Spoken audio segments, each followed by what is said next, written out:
Okay, I guess I missed the fact that it's 7 o'clock now, so I'm going to call this meeting to order. We've actually been streaming for the last couple minutes, so I apologize to those members of the public who were learning all about Janet's Christmas plans. But having said that, I'm calling this meeting to order for Thursday, November 26, 2020. Members of the board, do you have any declarations of pecuniary interest? Seeing none, Madam Clerk, do we have any regrets today? We have no regrets. I don't see any regrets. That's right, because our board is diminished. We have to get that built back up again. Members of the board, we have our minutes of the regular board meeting of October 22nd for your consideration on pages 7 to 14. Does anybody have any questions, errors, or omissions to report? Seeing none, I'll look for a motion to approve the minutes as circulated. Janet and Bill, all in favor? And that's carried. Thank you.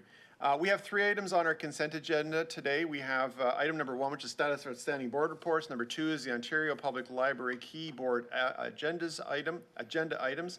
And 3 is the health and safety report. Does anybody wish to separate any of those items? Point of order, Mr. Chair. I'm sorry? Point of order. I'm afraid my video is being stopped, and so you won't be able to see me put my hand up. Okay, so you'll have to speak up when you want to put your hand up. Okay, or could the technician enable my video again? Is he disabled? Is that the issue, IT folks? Oh, here he is. Hello. There we go. Hello, Andrew, sporting your Movember mustache. Sometimes people Yeah, that's right. but he was up there. I think I was switched off with some of the other panelists. Okay, well, we're good now. We can see you now. Members of the board, any consent items to separate 1 through 3? Okay, I'll look for a motion to approve the recommendations on items number 1 through 3. Stephen, seconded by Susan. Last call for questions, comments. All in favor? They are carried. We're moving on to item number 4. That's the 2020 year-end audit planning report. And that is a report from our good friend Jonathan from Finance Department. Good evening, everybody. Can you hear me all right? We can. Perfect. All right, thank you for having me tonight, and I hope you're all doing well. By way of quick introduction, my name is John Vanderheiden, like Councillor Noel just said, and I'm a member of the town's finance team. As you're probably well aware, the town handles all the back office accounting and finance needs for the library, and that includes the financial close process at year end, the coordination with the auditors, the preparation of financial statements, and things of that nature. And I wanted to let you know tonight that we're already working on our year-end plan. Finance staff prepare a plan each year, and that includes the library. And in spite of the pandemic, we don't foresee any issues with doing our year-end close or preparing our financial statements. We're quite digital already, so I don't expect any problems. I expect to be chatting with you in early spring to present you the financial statements. Hopefully nothing else comes our way that will slow that down. In terms of the audit itself, this year's audit will be done remotely. Last year's audit was done at Town Hall because it was before the pandemic, but the town's audit was actually done remotely. I think our auditors were out for about a half a day before we had to kick them out. But they finished the audit at home or in their office or at home or wherever they were, and it worked pretty well. So again, I don't foresee any issues on the audit front either, and hopefully that's there's no problems. Continuing with the theme of audit and auditors, your package tonight has the audit planning report for the 2020 year end that's been prepared by KPMG. So they go over that report with us in finance management first, and we're quite comfortable with their approach. As in prior years, they're not joining us tonight, but they will be joining us to present their audit findings report in the spring. When we bring the financial statements for approval, they come at the same time to discuss any matters that came out of their audit. The one thing I did want to point out on their audit planning report is that you'll notice that there are 2 partners listed. Lois Willette, who has been our audit partner for many, many years. She is retiring next year. And so they're calling it a transition year. So she'll still be along for the audit. Oh, sorry, pardon me? Oh, good to keep going? Yep, nobody, I don't think anybody said Okay. anything. Oh, sorry. So Lois is going to be joining, or she'll be alongside this year with the new audit partner, who is Carlos Alvarez. So you'll meet him at year end when he presents the audit findings report. We don't expect any issues related to that. I just thought it's worth pointing out when you see a different face in the spring. That about brings it to the end of my very little presentation. I think if you remember from last year, I had to spend some time talking about an adjustment we had to make related to donations, and we don't have any adjustments like that. There's no new accounting standards to bore you with this year. So it's other than the whole giant pandemic thing, it's pretty straightforward. So I'd be happy to take any questions from you, either related to the financial close process, or any questions for auditors that I can take back to them. They can always respond by email, or they can add it to their list in the spring and report back then. Yeah, happy to take any questions. Thank you, Jonathan. Questions? Pankaj? Yeah, thanks, Jonathan. That was excellent. I had wondered about Lois and Carlos, and now you've answered that. The only question I have, of course, is are you folks expecting a material impact on the post-employment benefit liability with interest rates being as low as they are? With the change in the discount rate.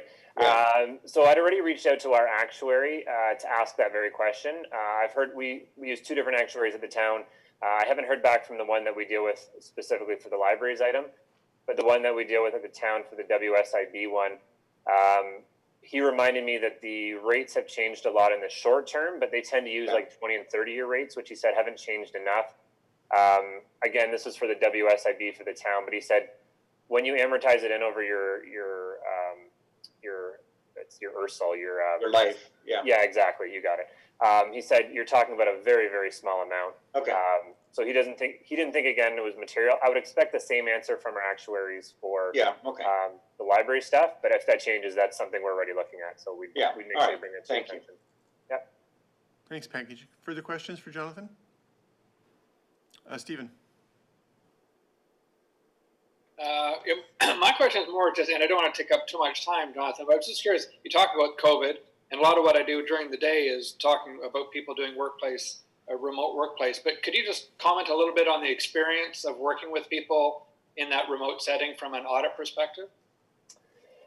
Sure. Do you mean specifically working with the auditors, or even on our own team here at the town? Well, just broadly speaking, I'm just wondering, has that materially changed anything for you? Sounds like you did a pivot kind of early or quickly anyway. I'm just curious if you had a few observations. Sure, yeah. So I'll say a couple things. One of the things that is different this year with the auditors is that they have us fill out a rather long worksheet about COVID and the impact it has on your organization. It's not unique to us. If they told me that they have every single client fill it out, so some of the sections don't actually apply to us. But one of their questions was about working from home and whether we had any concerns as an organization about how people work from home and what impact that has. The good news for us is kind of on two fronts. One is most of our processes were quite digital already. So as much as you lose the touch point in talking to people when they're in the office or the desk beside you, the work they're doing doesn't change a whole lot. They're still doing the same things. We use a lot of Excel, a lot of PDF. So that part hasn't changed a ton.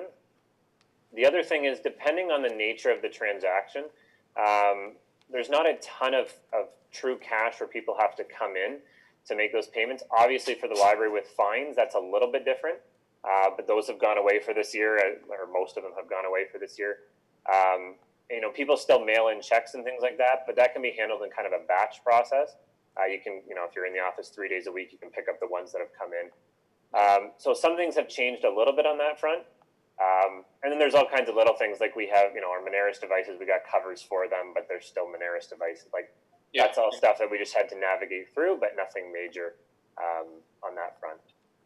So hopefully that helps. That's very interesting. Yeah, I was curious actually as to how that worked, but I appreciate that. Thank you. Thanks, Stephen. No problem. Further comments or questions? Okay, seeing none, I'll look for motion to approve the staff recommendation, which is simply to receive the report. Janet and Pankaj, all in favor? That is carried. Number 5 is a comprehensive financial progress report as of September 30th, 2020. Jonathan, are you carrying us through that, or who's doing that? I will do that. I think and Belinda Belinda's there. Okay. As you can see in front of you, the comprehensive financial progress report kind of highlights where we are projected to be for year end. So we're expected to have a surplus of just over $1.3 million. That primarily is the result of staff savings from earlier in the year as part of the closure, as well as the continuing of holding of some vacant positions that just aren't needed at this time. Additionally, there was savings related to having the buildings closed, some utilities, but most of it came from staffing, and there was other kind of areas in there that are just kind of listed throughout the report. It's pretty straightforward, so I'm happy to take questions. Questions for Tara? Seeing none? Okay. Would somebody like to move the approval of the staff recommendation, please? Sorry, I just have a Andrew? quick question. Oh, Andrew has a question, and we've inspired something. Go ahead. In terms of the savings related to staffing, when earlier in the year we discussed, having CERB and whatever other benefit programs were available, do we have a sense on the impact to the individual employees? Like, were most of them able to be, retain approximately the same level of income? We definitely let staff know that the CERB was available to them. We don't monitor who applied or who didn't apply for it. We did do some original research, and I think we determined that roughly 96% of all the staff that we put on emergency leave would be kept whole through the CERB. It was just those with higher hours. Now, of course, that wasn't taxed at the time, but will be taxed as part of the tax revenue. So we're not exactly sure what that is, but for the most part, I would say that the majority of staff that were placed on emergency leave were not unduly harmed, or that was our hope. Yeah, that's basically what I was looking to find out. Thank you. Thank you, Andrew. Pankaj, did you have your hand up to ask a question, or are you moving? I can't hear you, sir.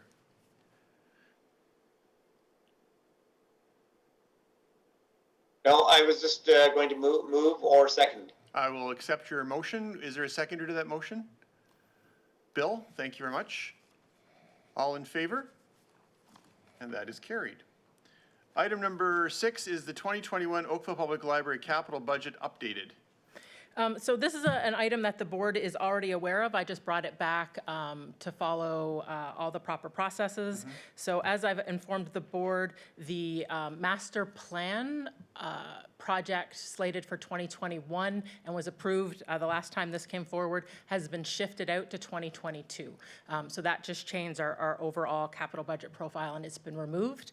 So I'm just asking that the board reapprove our capital budget for 2021 without the master plan project. Any questions, members of the board? Pretty straightforward. Oh, Janet has a question. Go ahead. Can you just clarify, because the document says deferred to 2023. You just said 2022, and I understood it was 2022 as well. Oh, Catherine, is that? Catherine? Good evening, everyone. I believe they would like to start in 2022, but a report is coming to council on December 21st. It will outline the whole timeline for the DC study, the CBC study, and the master plans.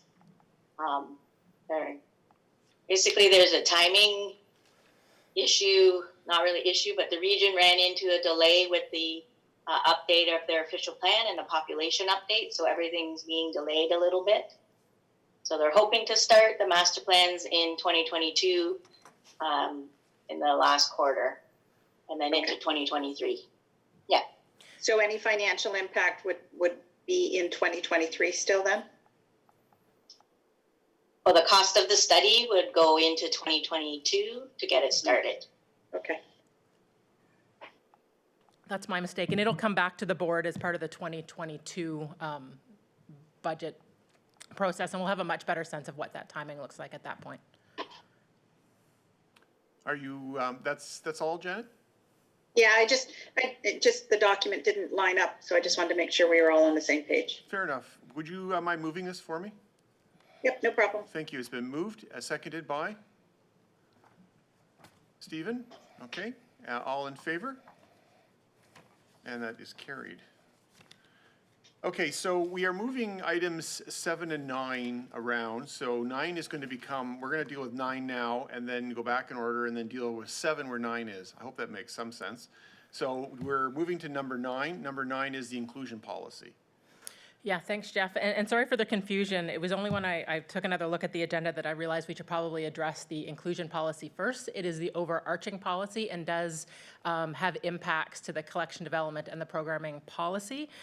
As I said, this is kind of a principal type of policy that then gets applied through other of our more operational-based policies.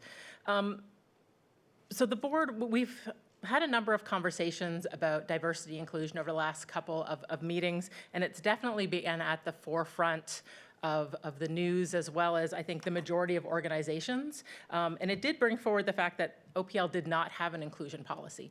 And it definitely felt like something we should have and should bring forward.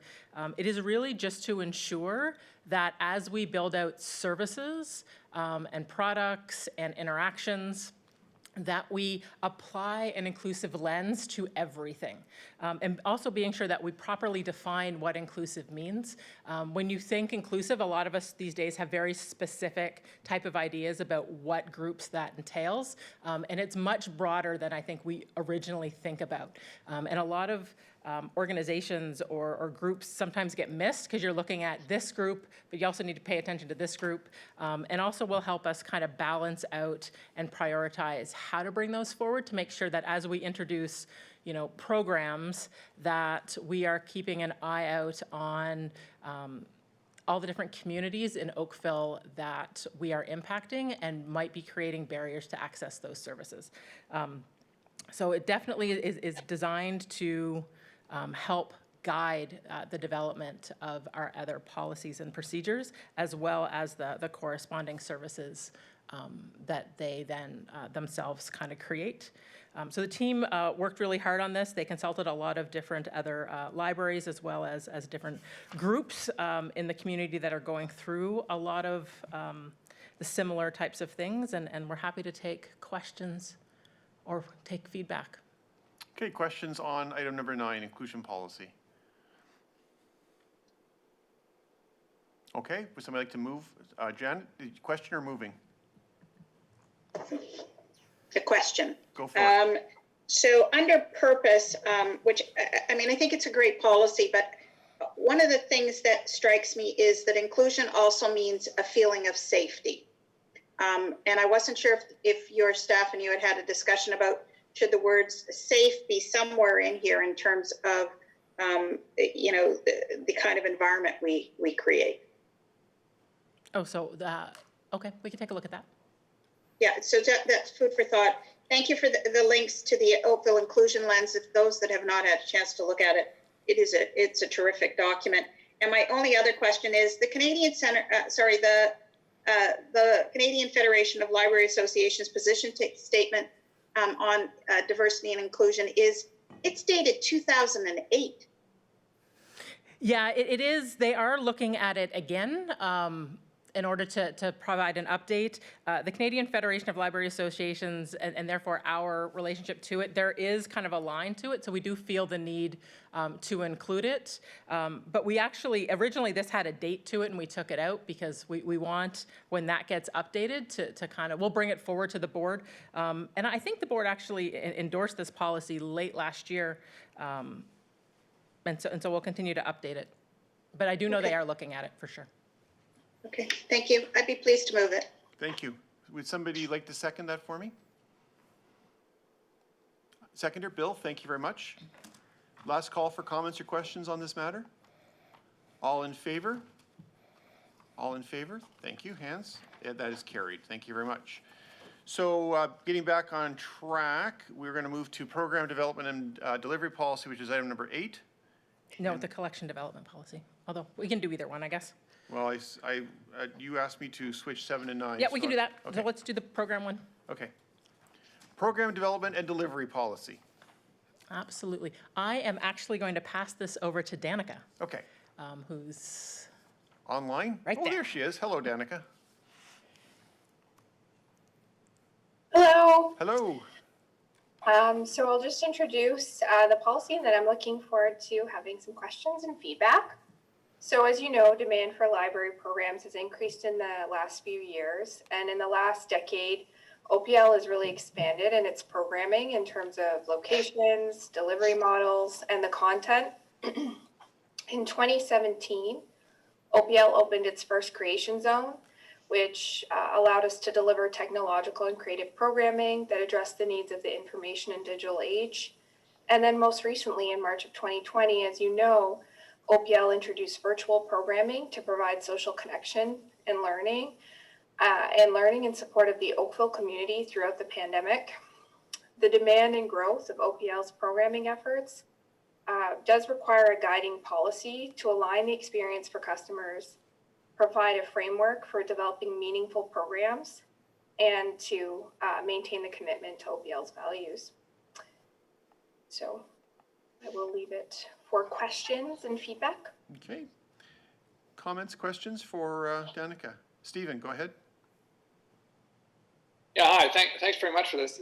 This is maybe a little more general than your specific policy, but I think it's germane in the sense. Do we have a sense of how many customers come to the library?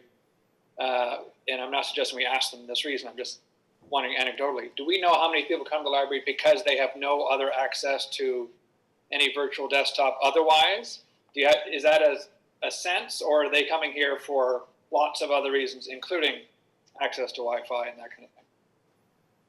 Why they come to the library?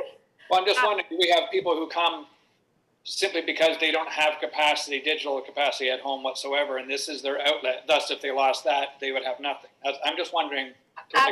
Absolutely, that's the case. People come to the library to access computers and Wi-Fi because they don't have access anymore. Because they don't have, that's got to be very tricky for sure. Okay, and do we have enough capacity? Like, do they feel that they're satisfied in getting that service when they come to us? My understanding is yes, and in order to also support people that don't have Wi-Fi at home, we do lend Wi-Fi hotspots, and that is really targeted for users that wouldn't necessarily be able to access it at home. Yeah. And I know that we're working, and Lisa may be able to speak more to this, but we're working to build some capacity to also lend tablets with Wi-Fi hotspots so that people can engage in our virtual programming as well as have that access at home. Great, thank you very much. Thank you, Stephen. Further comments or questions? Janet? I just want to compliment you on putting in the definitions about community-based and community-led. I think it really added to this policy and some clarity around on our commitment to engagement and to neighborhoods. I think it really strengthened the policy, and I'd be pleased to move it if now's the time. It's always a good time to move. Thank you. Any more comments or questions, or a seconder? Bill seconding? Oh, I have a comment. Well, will you second as well? I will. Great. But I have a comment first. Excellent. Go for it. First things first. Yep. I was just wondering, I noticed that you guys seem to have reviewed Hamilton, Toronto, Halifax, and Vancouver. And they're all sort of large centers. I was just wondering, does that mean the fact that more local areas or areas the same size of Oakville is maybe they don't have that kind of a policy? Is this sort of a widespread thing through most libraries, or is it sort of unusual? So it's becoming more and more common. Just like an inclusion policy, not all the libraries have inclusion policies. It's becoming more common, and I think it's because the demand across the board for library programs is growing, and the way we deliver programs, like the scope, is growing. Okay. So would like Burlington have one, for instance? They do not. They have some procedures, but no aligning policy yet. They're always so far behind, you know what I mean? I will remind you, this is a televised library board meeting. Oh, sorry. My apologies. Look at Janet. Sorry. Yep, there we go. Bill's always causing us trouble. Okay, further comments or questions? Okay, the staff report has, recommendations been moved by Janet and seconded by Bill. All in favor? And that is carried. Thank you, Danica. Okay, moving to number 7, which is the collections development policy. And who's going to lead us on that? I am going to pass it off to Lisa Williams, our Manager of Collections Operations. Terrific. Hello, Lisa. Hello. So I'm here to present our updated collection development policy. Some key facts around the development of the new policy. The 2013 current policy was developed in 2013, and it is out of date and lacks the references and clarity for collection services in 2020. The content of the 2013 existing policy contains outdated practices that don't conform to the inclusion policy that was just recently presented to you tonight. And that policy from 2013 also includes outdated language around the library's mission and vision. It has some sub-policies in it that have either been expanded into new independent policies, such as the intellectual freedom policy, or are now covered overall in the collection development policy put forward tonight. Those include the access to collections policy and responsibilities for material selection policy. And finally, the 2013 policy also contains some outdated references to legislation, such as the Ontario Theatres Act, which was rescinded, I believe, in 2005. And welcome any questions or comments. Members of the board, sorry, I do have a question. What the Ontario Theatres Act being deleted or being rescinded in 2005, what are you referring to? You're talking about the film classifications? No, the Theatres Act, I believe, had to do with how we loan material. It didn't specifically talk to the Film Review Act, I believe, is the one that talks to the classifications and film. The Film Classification films, Act, yes. But not the Theatres Act. Yeah, not the I'll have Theatres to look up what the reason was for that Theatres Act originally inside of our policies. Yeah, Theatres Act licensed movie theaters and distributors. So you probably had until last year when they eliminated the Theatres Act, a Theatres Act license for the distribution of video DVDs, but Right. yeah. Yes. Okay, sorry to be picky. That's okay. Okay, members of the board, questions or comments? Okay, seeing none, I'll look for a motion. Janet, are you moving or questioning? So I have a couple of questions. When I look at Appendix 3, there was a fair amount more detail around how you would determine the collection. So as an example, representation of important movement, genre, trend, or national culture. I didn't see it in the revised, or importance of a document as a document of the times. So I'm just wondering, one of the things we've talked about in the strategic plan is the importance of both an overview or broadness, but also then a level of specificity. I was a bit surprised there was not as much specificity in how you would determine the collection, and that you've kind of stepped back from that. Can you just comment on maybe why you chose to do that? So we really looked at making sure that the language was inclusive and up to date in how we do things, which was why we added kind of some more resources and information on digital resources and how we select those. And we used we looked at the language to try and align it with other libraries and how we're currently practicing. And really, we've built some of that out in adding some new specific sections around the multilingual collections, local collections, Indigenous, Inuit, and Métis collections, and the diversity.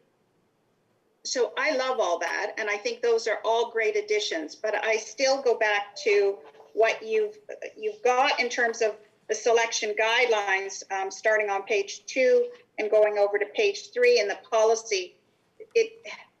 I mean, you're the individuals who have to use this to determine, should this be in the collection? And I just wondered why there was less specificity in this. I don't believe we weren't trying to take some specificity away, and we can always definitely look at adding some of that language back in to make it more in depth as you're looking for. So it's not, I just think Appendix 3 has some very good items, and I raised that as a point of consideration. And then the other, which I found interesting, was when I looked at the old policy, I note that there's this children's rights and teens' rights, but in the categorization of collection principles and guidelines, we've added in some things, but we don't talk about a children's collection or an adult collection, or we don't at least call out the children's collection. And I mean, I think, you know, a commitment to the library starts in those early days when, you know, somebody brings you to the library and starts that process of, you know, look, this is a great place to be and learn. So I was wondering if there was a need in this policy to talk about the importance or of the children's collection, or if you chose not to put that in for a reason. So I do believe that the rights of the children's rights in a library and teens' rights in a library, which were originally included as appendices to the original document, are being looked at separately and at this time. And so they'll be coming forward again with something soon around that. So that's why I was told to kind of leave that section, not to include those pieces in the collection development policy, because they really have overarching significance. They were targeted to collection development, but when you look at things like programming, for example, and all of our other services, they really have impacts there. So we left those pieces out of collection development, and they'll be looked at separately as more overarching policy. Yeah, I can hop in there for a second, Lisa. Yeah, Simona's working on those as separate policies to pull them out, because they, as Lisa said, they don't just apply to one area. So it didn't make sense that they were sub-policies within the collection development policy, but rather that they're being looked at. Did you want to talk about them, or? Oh, Simona's going to come up and just discuss it for a quick.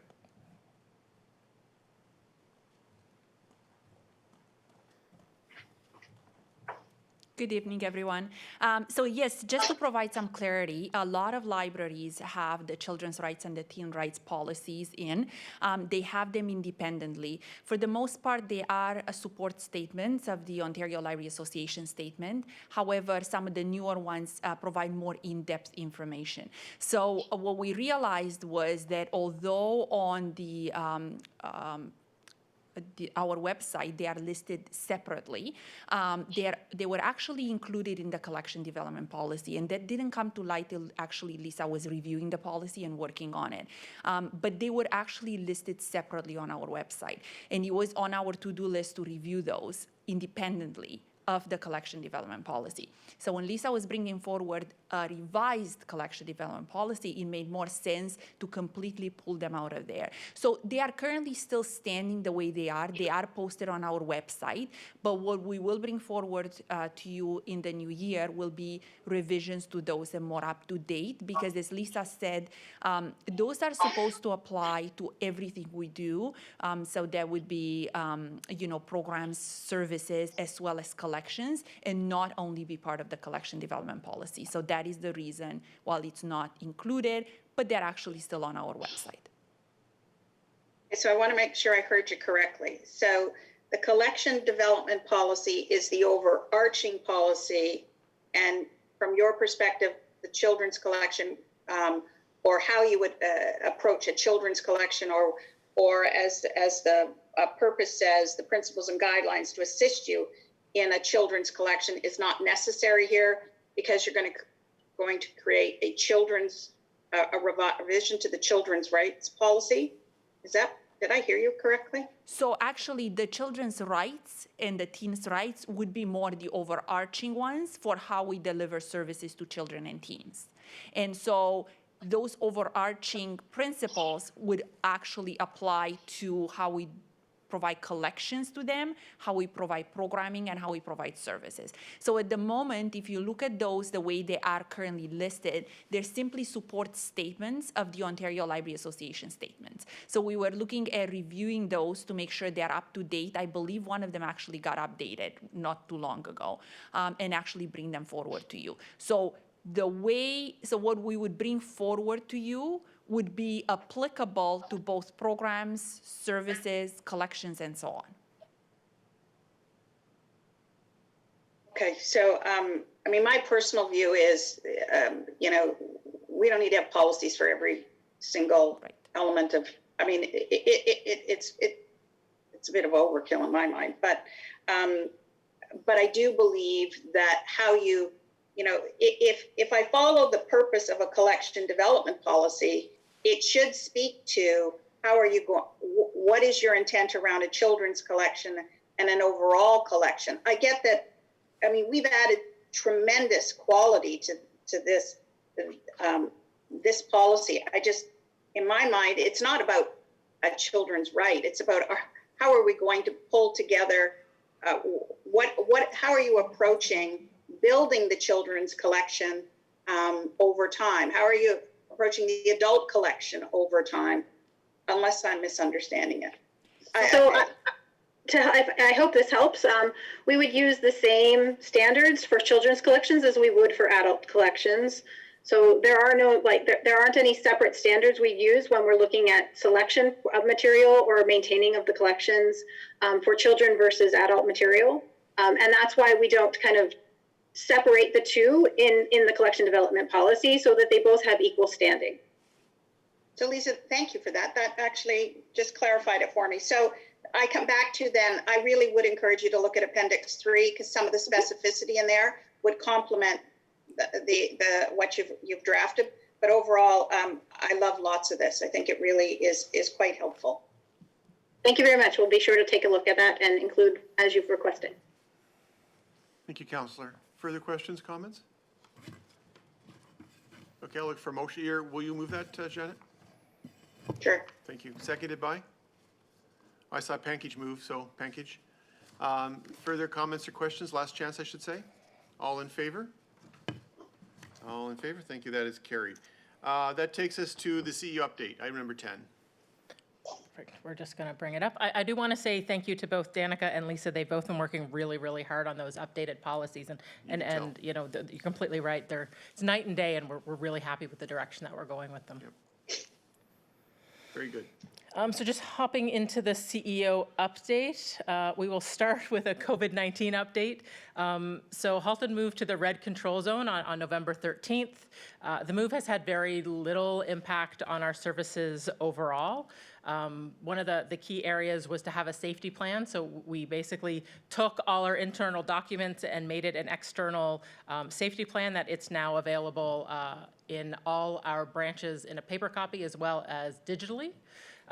And one of the other key things that came out of the red control was further guidelines around when staff interact with customers without a mask where they can't maintain 6 feet. So previously we had issued face shields. The staff struggle with the face shields, the mask and the face shield, they struggle with it. So we're looking at goggle options and we're working with the town to look at different Health Canada certified goggles. So we hope to have that in place soon. But while we're waiting, all public service staff were issued face shields back in August. So they can continue to use that as needed where they cannot maintain the 6 feet with a maskless customer. We're also currently planning in the hopes that if we plan really, really, really well, it just won't happen, what lockout would look out for us. So Toronto and Peel went into lockdown last Friday. We're given the order on Friday as of Monday. So just to highlight to the board what that looks like, so this is actually a best case scenario for libraries.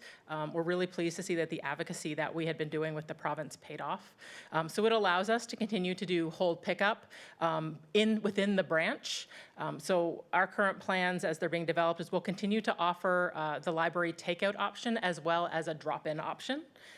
Computer access is allowed, so we're going to, if needed, revert back to what we had in place in August, which was appointments, 45 minutes, drop-ins would be allowed where they will be available. Social services, that's something new, would be allowed, so that will enable us to really focus on the computer access, but also the food shelves and the food fridge. and make sure that access to that is maintained throughout lockdown, and returns, of course, will continue to be allowed. So right now, we're just currently putting all of those procedures together so that if and when the gray lockdown status comes to Halton, we're fully prepared and can turn that around relatively quickly, as well as preparing for a potential worst-case scenario, because Christmas is going to be interesting. I mean, what happens after Christmas is definitely anybody's guess, but I don't think it would be out of the world to expect that we may end up in a full lockdown position again. But again, hoping for the best, planning for the worst. Is there any questions about any of that before I move on? Questions from the board? I don't think you, oh, Janet has a question. Go ahead, Janet. Sorry, I don't mean to always be the one that has questions. We're The counting goggle on you. option, I'm not clear about, is the concern wearing a mask versus, I understand the face shield some people don't like, and lots of people have to wear a mask and a face shield every day, but why are we exploring a goggle option? Because the new regulations require that you need eye protection. So it specifically calls out the eyes. The eyes must be covered when you're dealing with maskless patrons less than 6 feet. So we know that staff struggle with the face shields, and the fire department actually issued goggles instead of face shields, and it's been much better received. So we are looking at that option because they do need, the direction is they need to have eye covering. Thank you. Learned something new. But to be clear, that doesn't eliminate the need to be staff be wearing masks. Oh, a mask is a Yeah, given, okay. absolutely. Has no impact on masking Right. at all. Thank you. Yeah. Further questions? Okay, moving on. So just a quick website update. So the RFP and tendering process finished.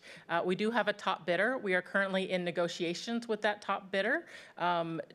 Joe and the team had a meeting with them this morning, and it went really, really well. So now we are going into more of a detailed kind of negotiation to lock things down. And I will provide, or Joe and I will provide updates as we go. But I'm very, very pleased with the direction that we're going. So are we currently on time to where we expected to be at this point? Yes. Okay, good. Okay.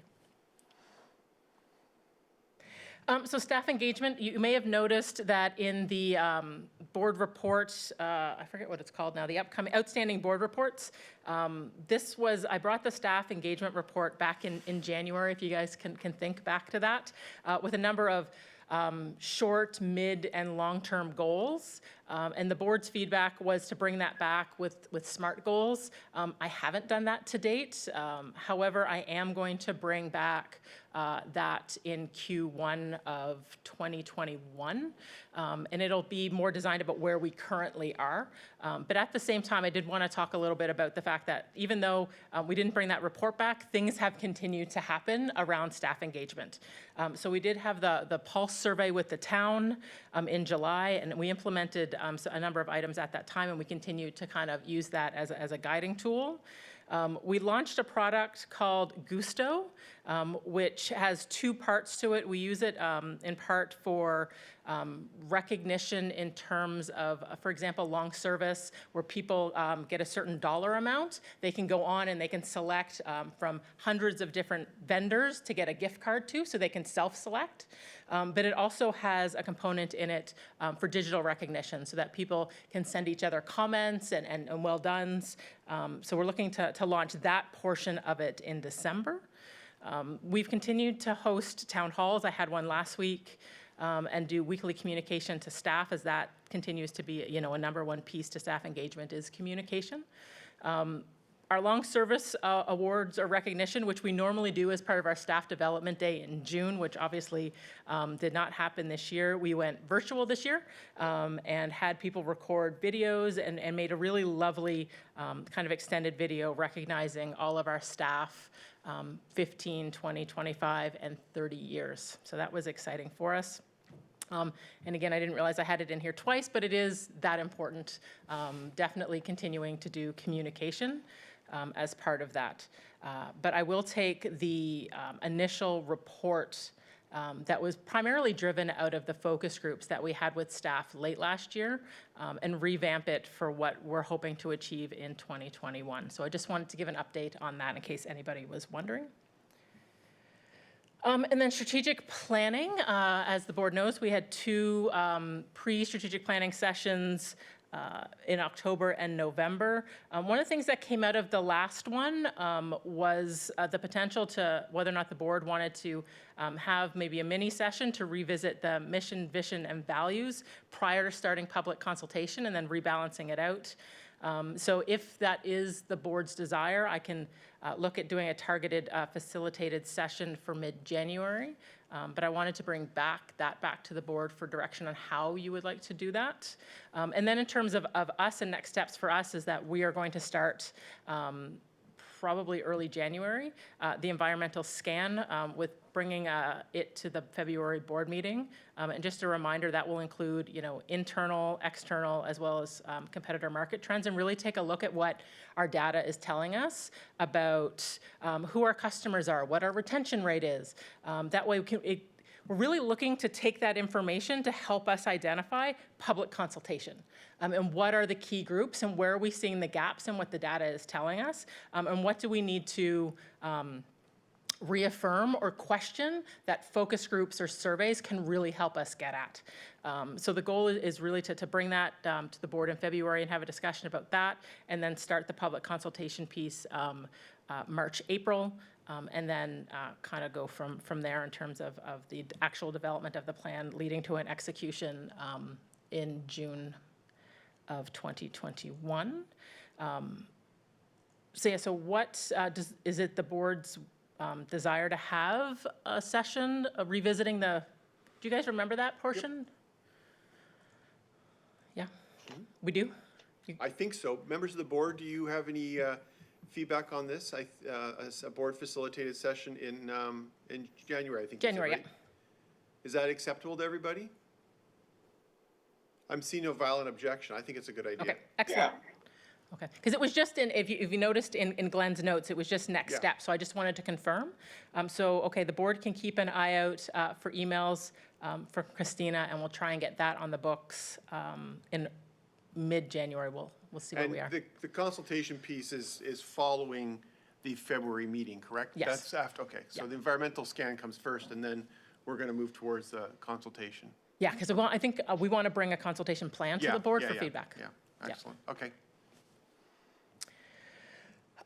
And then just some highlighted issues. So this year, Oakville Public Library celebrated its 125th, so definitely not the way we wanted to.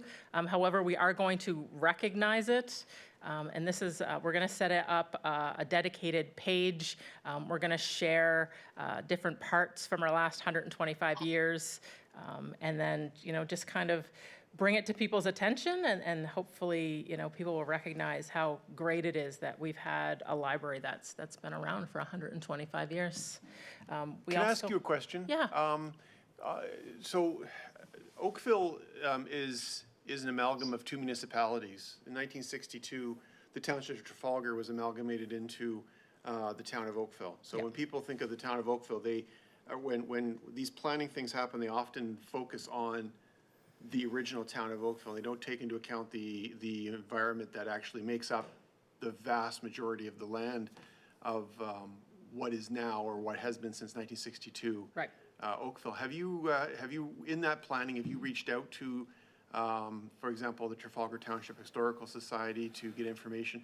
I don't actually know if they had a library, even though I'm involved in TTHS. I'm not sure if they actually had a library, but I think it'd be certainly worth looking at whether or not, and incorporating that into the history, because it's certainly the Trafalgar's history is Oakville's history, and it often gets left on the table. So is that something that you'd be comfortable, or having whoever is championing that to Elise is leading that. Who is? Elise. Well, nobody would know more about it than Elise would. Yeah. So, I will double check, but it wouldn't surprise me if she's already reached out to them. She's very well connected with those groups. Yes. But we'll confirm with her for sure. I just happen to have the chairman of the TTHS that's related to me, my spouse. So I just I haven't heard. So I'd just like to know, and it may very well be that Trafalgar didn't have a library. I don't know that. I know most of the the little history tidbits of Trafalgar, but that one eludes me at the moment, but it would certainly be worth looking into. Yeah, I'm not exactly sure. I do know that we mark the anniversary of the first time Oakville Public Library is used, like the term Oakville Public Library, because you're right, it can get confusing because there are amalgamations and this and that, but Elise will know, so I'll follow up with her. Right, but notwithstanding that, Yeah, Trafalgar absolutely. is certainly part of what Oakville is today, and we need to be very cognizant of that. Okay. Okay. So we're very excited about this. We've been wanting to do this forever. Any of you who have ever gotten one of our hold notifications, as you can see up there in the first one, they haven't been HTML and they've been very limited in what we can do, and we've been very unhappy with them for a very long time. But we are moving to HTML and enabled notifications will allow us to put in things like hyperlinks, which is so exciting, and kind of can take up a new look. We do know that people struggle with our hold. There's a lot of information in there, and it's a mixed bag because if we take it out, people say they want more information, but people don't necessarily read it. So we're hoping with the HTML we can really kind of differentiate the different types of information, and it just gives us better design and tracking, and we're really excited about it. So Is that an example of the HTML on the side, Yes. or is that mock-up? Is that actually? That's a template. That's one of the templates. It's one of the templates. Okay. There'll be like 6 different templates depending on what you're using. Yeah, so there are different models for if you're getting a hold notice, if you're getting a return notice, they'll all kind of have it, but that would be a hold pickup notice. Has Joseph picked up his book yet? Because I noticed he's got a second notice here. Oh, yeah, that's quite the title too. Keep awaiting, Joe. A novel. Sorry, is it also going to be integrated when the new app is? I'm sorry, could you speak up? I couldn't I understand can't what hear you're you, saying. Andrew, sorry. I'm sorry, will we be able to get like app-enabled notifications? App-enabled notifications. Oh, As okay. opposed to any- Yeah, we'll have to look into, because we have multiple apps, is the challenge. So it depends what app you're using. But I'll check into that and I'll get back to you. I think is the OPL app itself is an app, correct? Like the. Sorry. I'm sorry. Go ahead, Andrew. I'll let you finish your. Well, OBL to go is the one I'm using currently. I assume that's the one I'm editing. Which one is that? With the website being refreshed, I thought there might be an opportunity to update the app as well. Is that the Cersei Dynex one? That's the Cersei Dynex. Is the Bibliocommons one? Sorry, even I get them confused. Okay. It is OPL to go? Yeah, OPL to go. Yeah. Yeah, okay. The blue, at this point, I'm just confused about what apps we have. So perhaps you could undertake Yeah. Andrew, I'm going to ask staff to report back to us on this. It seems you have stumped the team. That's right, because we have 3 or 4 different apps depending on what you want to do. We do? Yes. What are those apps? Right. Well, like Hoopla. There's the Hoopla app. Yeah. There's the Cloud Library app. Right. But they're not specific to OPL. Those are generic apps that Correct. that dovetail with our. Correct. Yeah. But Yeah. in terms of, I think, Andrew, you're referring to the OPL app itself, OPL to go, correct? Okay. Correct. Okay. So, I mean, if I place a hold through the OPL to go app to pick up physical materials, I get an email notification. I don't Yes. get an app notification. You don't get notified through the app? Yeah, no, we'll have to reach out. I think that's Bibliocommons. Yeah. Because it'd be ideal if it could push notices. Yeah. Yeah. Okay. Yeah, we can follow up with the vendor that provides that app and see if that's Didn't in get to stop their everyone. development. Okay. We'll get a report back. We'll get a report back for you, Andrew. Okay. Perfect. Thanks. We opened the Browse and Borrow kiosks, so those have been met with some pretty good reviews. We have started to advertise them, so an OPL mailer has been sent out to over 15,000 households within a 1.5 kilometer of both QEP and St. Luke's, just to let people know that it's there and available to them for use. That's what we did originally with all 3 of the OPL locations when we first launched them. So here we're just talking about the expansion of the Browse and Borrow addition to those 2 locations. How has St. Luke's access been in terms of COVID closures and such? Have they been maintaining access, or are there challenges with accessing our machine? They reopened in September, mid-September. And so we only got access in mid-September, although the rec centers were not much off that timeline. Right. And they've been open to date, so people have been able to get in. In some ways, they have extended hours than us, but in some days they don't. So the way we kind of look at it is that, they do offer definitely a breadth of hours that would allow people to access it. But I don't think it's 7 days a week.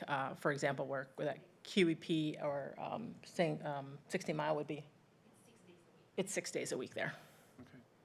Is there any possibility of, if St. Luke's is to close again through a lockdown, is there any possibility of, say, moving it into like the office building, asking like at Bronte and Dundas, because they will the remain medical open. center, There's right? a medical facility, medical center, and the MP and the NPP have offices there, and it's open 7 days a week. So. We did look at that, and it wasn't really a viable option because there's not really space to have it in there. However, it is something that is on our agenda to look at the location of all of them and if they should be revisited. For example, QEP, there is a potential option to move the lockers into the atrium between the two doors. And 16 Mile actually is already well off because it's in kind of its own little atrium. Yes. But that's definitely shifted how we will plan the rollout of OPL express locations in the future. Because I am concerned about St. Luke's and access to the building, even non-COVID times. It's not always accessible. So I just wonder if there's another alternative in that area. Yeah, they have. We did work out some times with them. So even though, and we what it says on their website and what we put out tend to be a little bit different, because like on Sundays it says they're closed, but we put out that they're open from here to here because they're open for us that way. Right. So they have been willing to work with us with that, and we haven't had any complaints, but it is something we are aware of. I just know that my colleagues from town council were expressing in no uncertain terms about the lack of services, not specifically about our services, but it's services in general, even to the point of like, convenience stores and such in that general area. So I think it'd be a huge. I live across the street, so I'm that's with right. them. You're in the neighborhood, So I mean, having something that is available on a fairly widespread basis, that there isn't limitations to hours and that it's readily accessible, I think will go a long way to letting that community know that their services are being considered and being expanded. Some of the challenges is that there's nothing up there. I know. Right. I know. So it's a bit of a chicken egg. That's and why an I egg, keep thinking but that office building sort of is the only thing that's open on a daily basis up in that area. Yeah. Other than your apartment. Yes, we can look at that. But yeah, I think we talked, had some initial look at that, but it was also the parking at the time too, because they actually at one point were like, haven't had like people standing out front and they weren't letting anybody park because the parking there has become that bad. Oh, okay. Yeah, so. And then this is an event that Marcus and HIP partnered with HEN. It was really well received. It was on November 19th. It partnered with HEN and Cogeco. And it was basically the author of The Right to Be Cold was there and answered questions. Had a lot of people register. As you can see, almost 900 people registered to watch Fia on your TV. Almost 500 Halton youth participated, and this they had actually talked to her about answering questions, and I think she said she agreed to answer 10 questions, and they got over 2,000. So I think they're renegotiating that with her in order to be able to answer some of those questions. But we were really excited to see that level of participation with such a great book and author. Just a heads up that we are moving to eScribe, which is it replacing Diligent? It will. It's going to replace Diligent. And so the board will be going for training in January, so they can look for that email from Christina as well. Is the town-wide initiative? It is a town-wide initiative. The library is going first. Okay. So we will be the guinea pigs. But from what I heard, it's supposed to be, well, at least the EAM system is what we use, and we don't like it. So we're excited to get into eScribe. So we get trained in December, and the board will go in January. And then just upcoming programs. We've got some really fun programs to pass along. So our make and take, we're doing winter ornaments. We're doing structures as part of our junior kids library club. Harry Potter is always popular this time of year. Our Let's Talk About Books, Heartwarming Stories. Website design is our Lunch and Learn. And this is also, Danica brought this up, that in late October, we had to add an additional youth library leaders.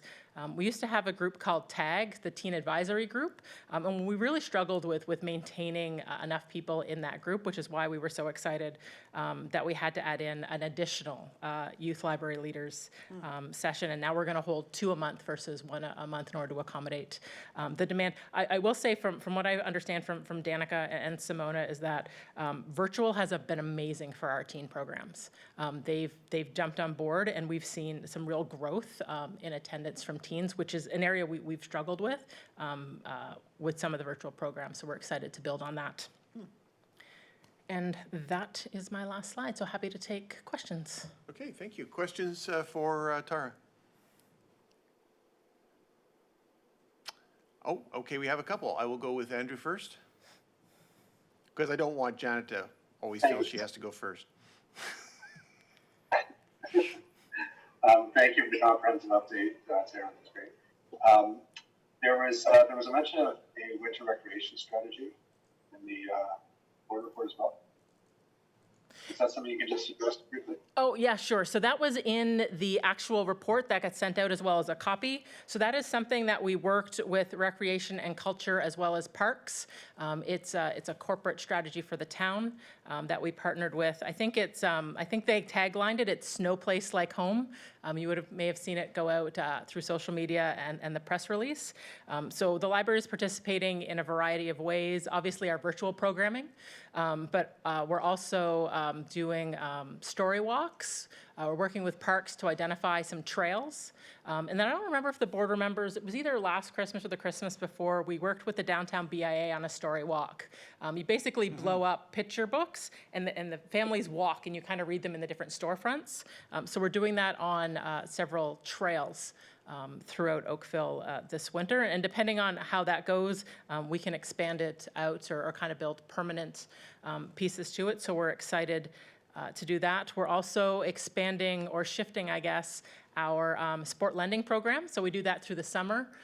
It has things like tennis and cricket and frisbee. So we're winterizing those. So we're in the process of selecting what will go in those. What about pickleball? Yes, pickleball Okay, good. is a potential. I mean, there's a lot of demand for outdoor pickleball. I hear it almost every day. So we're And looking we at are happily playing. all year round pickleball. Yep. So those should be available hopefully at some point in December. Like I said, we're just trying to select the best options to go in there and then find the products that are the most durable. Okay, that sounds awesome. Yeah. Is there anything being done, sorry if I missed it, with the outdoor spaces around the library branches as well? Or is it more doing book walk as well? So not so much. We do have an outdoor book club, in-person book club. It's the only in-person that we currently do, but that is winding down because it's chilly. That was in partnership with the museum. It was being hosted down there. So we're not really using our spaces for any kind of outdoor activities in that way. Although hopefully if we do move forward with the Glen Abbey renovation of that space, winterizing it or finding out creating a space that we can use through the winter would definitely be something that we'd look at. Excellent. Thank you. Thank you, Andrew. Janet? Just two things. One is I meant to mention earlier, did you speak to the Historical Society about the 125th anniversary and anything they have in their archives? I know Jeff appropriately brought up the Trafalgar, but the Oakville Historical Society just across the street from Central has there been a connection made with them that they could participate in some way in that celebration of 125? I know they love really great projects. Yeah, I can absolutely confirm. Elise Cole is our local history librarian, and she's very well connected with Oh, that yeah. community. So I have no doubt she's probably already had those conversations, but I can absolutely confirm. I can attest the fact that Elise is one of Oakville's historical gurus. So I'm sure that hopefully she has talked to Trafalgar, and I'm sure she's talked to Oakville, but that'd be great But I if you will could let us confirm, know. Yeah. And my only other comment was, it's great to see the teen numbers rising. Is there a way to start to get an understanding of our usage by neighborhood? Where everybody's so isolated now, and Clearview, as an example, has less services than some other neighborhoods, and I think the digital may very well be the connection for them. Is there a way to get at data around usage or participation by neighborhood for teens? Yeah, we can definitely do it where we have registration for programs because they need their library card in order to do that. Not all of our programs require that. So we can go back and talk whether or not we might be able to have an input, or at least as part of the follow-up survey that we ask people to provide their postal code. That way we can do that kind of analysis. Okay, and I did have one other, and that is there a way that we can, that counselors can get easier to access clips that we can have them drop it into their newsletters, into their Facebook, and to all their other social media, to kind of encourage more participation. I mean, I probably don't do the most sophisticated job, but I cut and paste and try and grab. But I just think more of the counselors would help get the word out if we had access to, I don't know what the word is, but more usable logo graphics. Here's the piece. Just tell them about this. Okay. Do all the counselors use the same product? We do have a number of counselors, so Counselor Parmer and Counselor Lischina and yourself tend to reach out the most frequently, asking us almost pretty regularly to do that. But you also seem to ask for different types of things. So maybe I'll reach out, and if we can figure out if everybody's using the same thing, we can be a bit more proactive about it. But it tends to be that one will ask for this amount of words, one will ask for this amount of words. Sometimes they want it very focused on just their ward. So we've been kind of doing ad hoc ones as they've come in, but we can definitely look at potentially just doing a more generic one and then sending it out proactively. I'd say that'd be useful, yeah. Yeah, I think that'd be a useful thing to send something out that's generic, but I think still also be responsive when there's specific requests for ward localized issues. Yeah, I mean, your OPL is in just about every newsletter that Councillor Giddings and I do, but I have to say, sometimes I'm hunting to find a piece to copy, to put in, and then I thought about my other council colleagues, and I went, if we could provide this service, I think it would get the word out, and particularly when I think about teens and others. Yeah, because most of the counselors reach out and we do it custom for them. That's what they're asking for. So what I tend to do is grab things out of social media. Sorry? What I do in my ward is I generally grab all the articles, because there's quite a large quantity of articles that are prepared for social media, including graphics. So I'll often just grab those and use those. So. But we can't be proactive because we do get requests, can we have 150 article and 3 pictures? And we do fulfill that. So what we can take is really kind of figure out what a basis is. Since we're doing it for one, there's no reason that we couldn't send it out to all the counselors. That'd be appreciated. Thank you. Further comments or questions on the CEO's report? I just have one. Just going back to the vending machines, is there any consideration being given to adding one of the library machines and having it installed in our new rec center? So the new one in Southeast Oakville? Yeah. So that's one of the criteria that we kind of need to look at is how close to another library. I mean, we have the one at 16 Mile. What's interesting is that it was meant to move after 16 Mile opened. Right. And we just haven't done that. There is all the rec centers want one. And they do keep asking. Trafalgar Park asked for one. River Oaks is actually one that we've been looking at because I think there's a stronger need up there. But as part of the 2021 capital project to expand that, that's one of the things that we really need to nail down is what is our approach to make sure that we're identifying where the gaps are and what is that kind of like radius that it makes sense. Okay. Well, I think it's in my opinion, it's not just a matter of radius, it's a matter of convenience and providing greater access to library materials to people who may be using those facilities that might not otherwise go in the library. So for me, I think we've gone beyond, in my opinion. Yep. I mean, this is just as one counselor, one citizen speaking. I think the access for the convenience is a way to bring in a whole new subset of potential customers. Because if it's there when they're going swimming or they're going to play pickleball or whatever the case might be, I'm just pandering to Pankage, by the way, at this moment.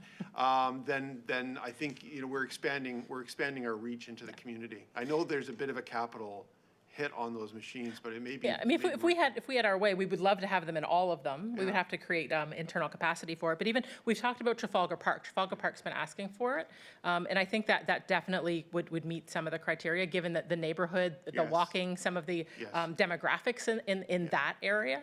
So I think it's really looking at where the different ones are, what the demographics are, and really because I think we have 3 for next year. Okay. Well, I think it helps. I think it helps resolve a disparity in services in that particular quadrant of the town. So while I would strongly advocate for River Oaks as well, right. I do think that there's a need for our newest member of the Recreation Center Club. Okay. Anything further, Janet? Just to comment on that, so it runs through my mind every time I'm at the community center. I do think we have to have a strategy around where and how we place them, and I don't want to discourage people from taking the extra few minutes to go downtown because library visits account for a significant amount of the walking traffic. And while we're really doing well with traffic right now downtown, those streets are busy. They're an anchor. They're an anchor tenant for a great area, and we have to find the right balance. And I think the kiosk may very well be that balance. Chair Noel, I think we also have to be conscious that there's a reason we didn't advocate for the library being attached to that community center. We wanted to make sure that it stayed the anchor for downtown. No, I understand that. I think that my perspective on this is not necessarily to replace a library or even to necessarily. No, I guess I'm not looking to replace a library or to justify a potential library branch. I'm more looking at trying to create new customers, because I think that the limited resources that are available in those machines are not necessarily enough to satiate the demands of potential library patrons, but it might in fact turn into new library patrons to walk downtown. So it's a chicken and egg argument, I guess, a little bit. I think we're probably both right, but I think that in the case of trying to build more clientele and more usage of libraries, having more access to our collections will just whet appetites of people to read and borrow resources. Anyway, it was just a quick opinion piece. I really love your new rec center, Councillor Haslett-Thiel, and I just think you mean our new rec center? It belongs to everybody. I know, it is for everybody. But you are a very strong lobbyist as a citizen as well as a councillor for it, so I give you slight ownership.